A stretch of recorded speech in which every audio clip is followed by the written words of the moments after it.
Hello and welcome to another Maya 101 for Level 2 Games Design. We're going to look at the Select tool, so we can select different components of an object, which includes the vertex, face, edges, and the object itself. So first of all, let's start with a cube. And we hold the right mouse button down, and we can see this little elastic band kind of menu pop up. Now the default mode for moving objects and selecting objects is object mode. So this is why we can move the whole object around whichever direction we want to. If I hold it down and select face, it allows us to select an individual face, or if we hold the shift key down, we can actually hold and select more than one face. But if we just select one face, it allows us to move that one face around in any particular direction. If we wanted to move it up like that, we could do. We can also select the edges, which are these, which connect the vertices and surround all the faces. When I select an edge, we can move an edge.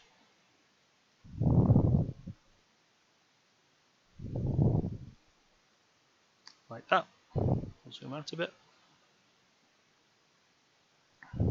And we can also select vertices.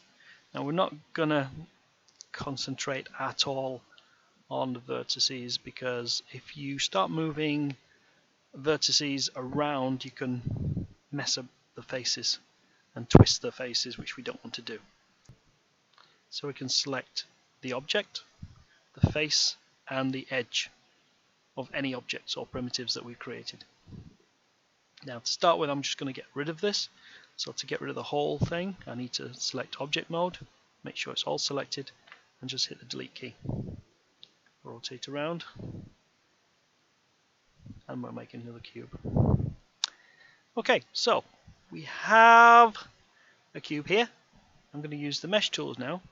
Now, when we looked in the session, we discussed something called the edge loop tool. Now the edge loop, if you can imagine like slicing a cake without separating the pieces, you can slice this object into more separate components. So we can add vertices, we can add faces. Now the way this works is, as soon as you hit edge loop there, it becomes active. This is why the cube is blue. Now the way it works is you have to move your mouse near to an edge to activate it. You can't do it in the middle of a face, because we're adding extra detail on an edge perpendicular to the edge that we've actually got. So I'm adding a few extra edge loops to the model. So I'm going to add some there. I'm going to add a couple on the side here. You have to make sure whenever you're creating any of these, it needs to be actually on the edge. Your cursor has to be floating over an edge to be able to create it. Okay, there we go.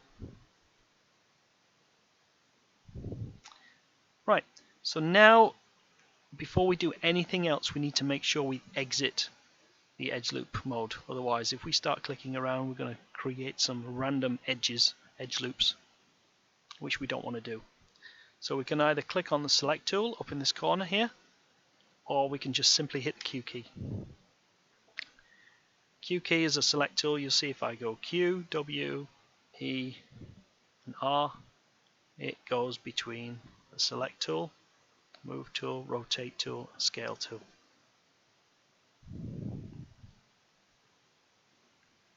Okay, so now we're going to select a face and start to do an extrusion on it. So face. So our tower block project, it's very simple. So we're adding towers on top of different parts.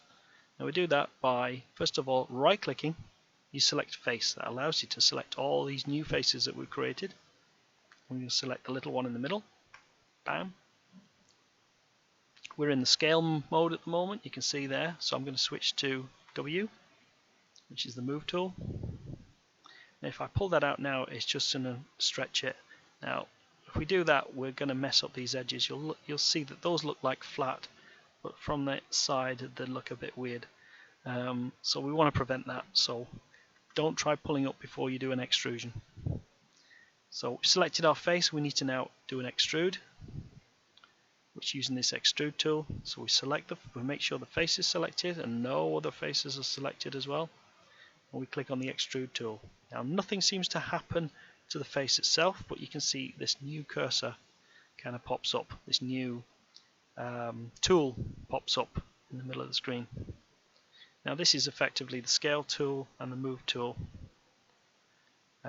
So I'm going to just simply, in that case, I'm just going to simply select the y-axis, select it and pull it up, and you can see it's extruding that face. If we do anything with that face, we're just doing more to it. You could also just, if you want to be more accurate or keep control over it, just hit the W key. The W still has to, the W key still allows you to move the face. E key would rotate it, and R key would scale. So I can scale it from the middle, and then put another extrusion on, hit the W key, pull it up, move it down, zoom in, hit the extrude tool, pull it up, scale it in, extrude tool, W, pull it up, and so on and so forth. Extrude tool, pull it up, and then scale it to a point. Maybe do one more. And there we go. So that face has been extruded all the way up into a tower. Now if we wanted to select more than one face at the same time, you can click on the first face, hold the shift key down, and select other faces. You can see the plus appears next to the faces we're adding. If you've already selected a face, you can deselect that face and it will click on minus. You can see the minus. So it switches between plus and minus depending on whether the face has already been selected or not. I'm going to add that face to that. Make sure that we've just got those top four selected. I hit the extrude tool, hit the W key, and pull it up. I can do it again. Extrude, hit the W key, so they're all centrally, and then pull it up. Maybe do the R key. Add a bit more strange detail to the top of this building. There we go.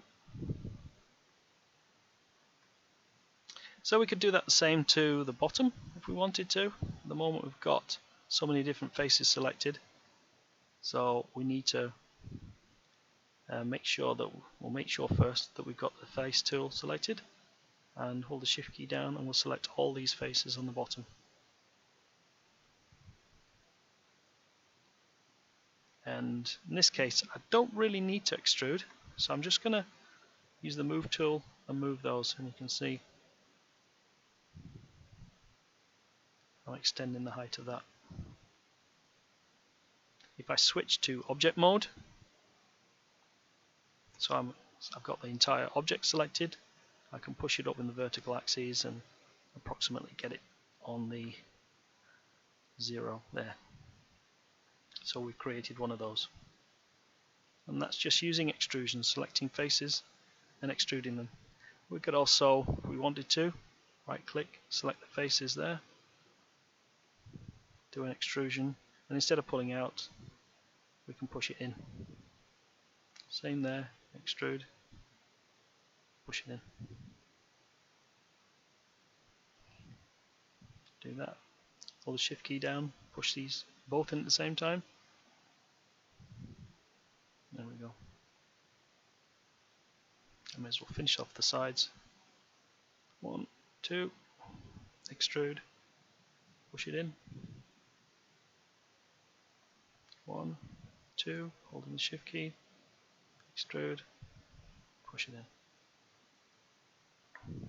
So from a single cube we've created a fairly detailed model building. With a bit of texture and colour on it, it would look even more authentic. If we switch to object mode, we can do Control C on the keyboard and Control V. Hit the W key and move it. Control C, Control V, and move it. Once we've got a copy, we could actually scale the whole model down if we wanted to. So this is an easy way of making your city with about 20 odd buildings quite easily. We can also do things like this. So let's make another cube. We'll do the edge loop again. Insert edge loop. I'm going to add a little swimming pool on the top.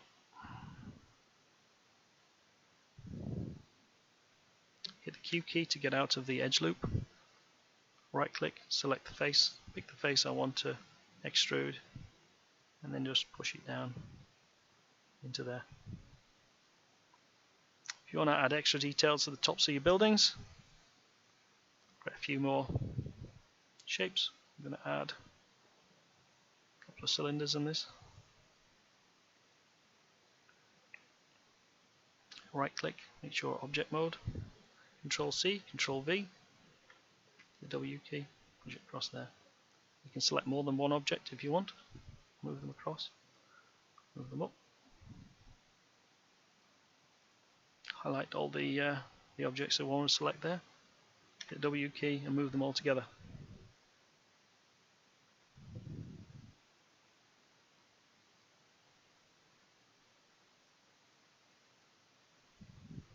And because we've still got them all selected, Control C, Control V, we can make copies of that.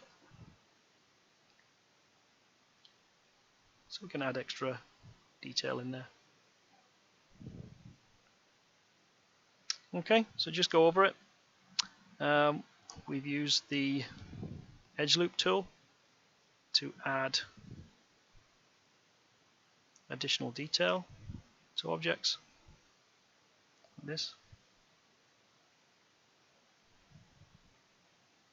So we've added extra faces and vertices and edges. We use the select tool to select different faces. Select the face. Oh.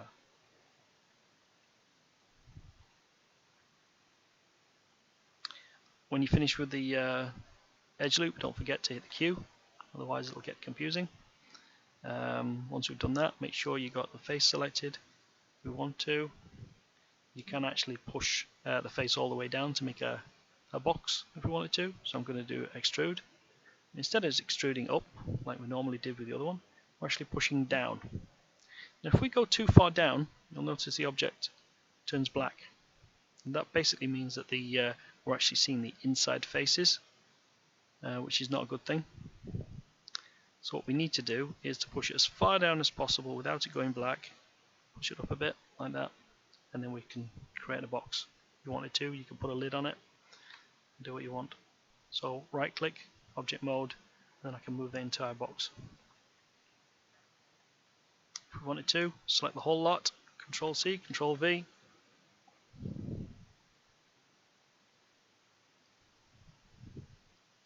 Control C, oops.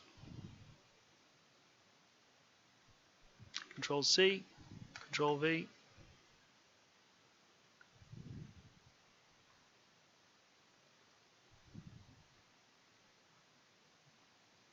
Control C, Control V.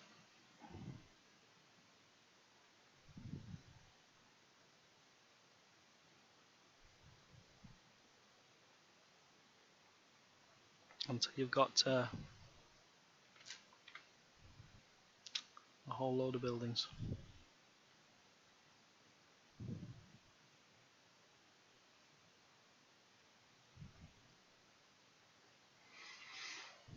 And that's really it. And that's really it. So We've used the edge loop, we've used the extrude tool, we've also used the selection tool for the object, face, edge and vertex. And that's all we're doing for this session. Thank you very much. I'll see you next time. Bye.